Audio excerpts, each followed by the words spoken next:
7,000 miles to the south of the icebound Missouri, summer was arriving in the Falklands. This made the islands no less barren and the prospect of being stranded on them no less forbidding. The alarm instantly spread among the passengers amusing themselves ashore. The Tonquin was sailing out of the bay. 2 or 3 of the headboard carving clerks scrambled over the top of the sand spit, firing guns to signal to the Scottish partners hunting birds on the far side of it, McDougall and Stewart, to return immediately. Other clerks made for the rowboat beached in the bay. A half-hour had passed by the time they all gathered at the ship's boat. By then, the Tonquin, making good speed on a good wind under Captain Thorne's command, had already sailed 3 miles out to sea. All 9 of the partners and clerks stranded on the island piled into the boat, 20 feet in length, built for half that number, and took to the oars.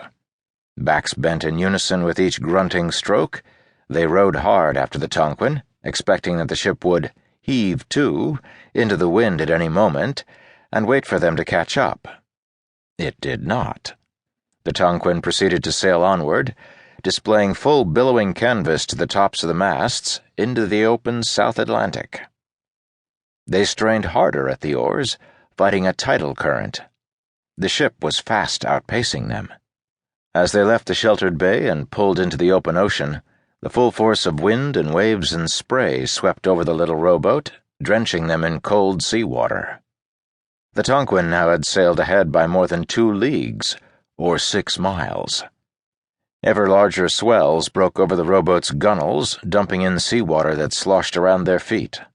Taking turns with a bailing bucket, the passengers furiously scooped water from the bilge and tossed it overboard.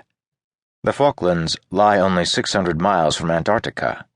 The water remains frigid even at the height of the Antarctic summer.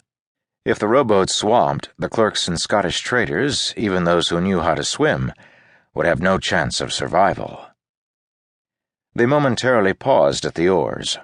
A brief, urgent discussion broke out. Should they chase onward into the tumultuous open sea after the Tonquin, or turn back to the immediate safety of the shore, where eventual death by exposure, starvation, or simply years of barehanded isolation might await them? As they debated, the man who was bailing lost his grip on the bucket. It danced away on the heaving swells. Those at the oars heaved hard to swivel the rowboat to catch the errant bucket.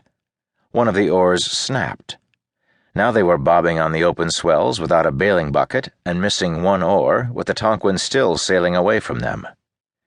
They hesitated once more. Should they return to the barren island or chase after the Tonquin? A decision was made. They would reach the ship or die trying. The weather now grew more violent, reported Ross. The wind increased. It was then, Ross wrote, as they despaired of reaching her, that they noticed the Tonquin begin to swing on the wind. Soon she had shifted course entirely. She bore down toward the oared vessel. After considerable maneuvering in the rough seas, the 2 vessels finally managed to pull alongside each other.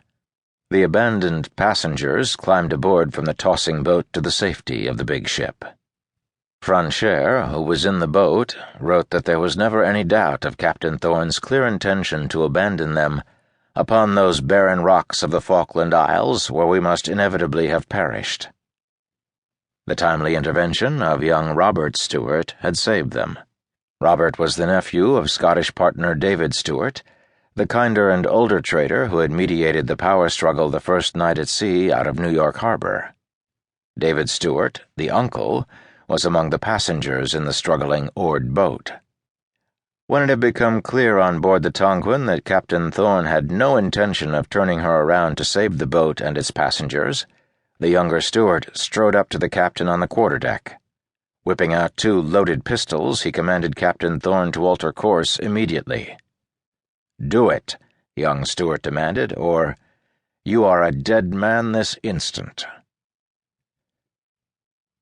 On February 11th, 1811, 2 months after leaving the Falklands and rounding Cape Horn, the Tonquin's crew spotted from 50 miles away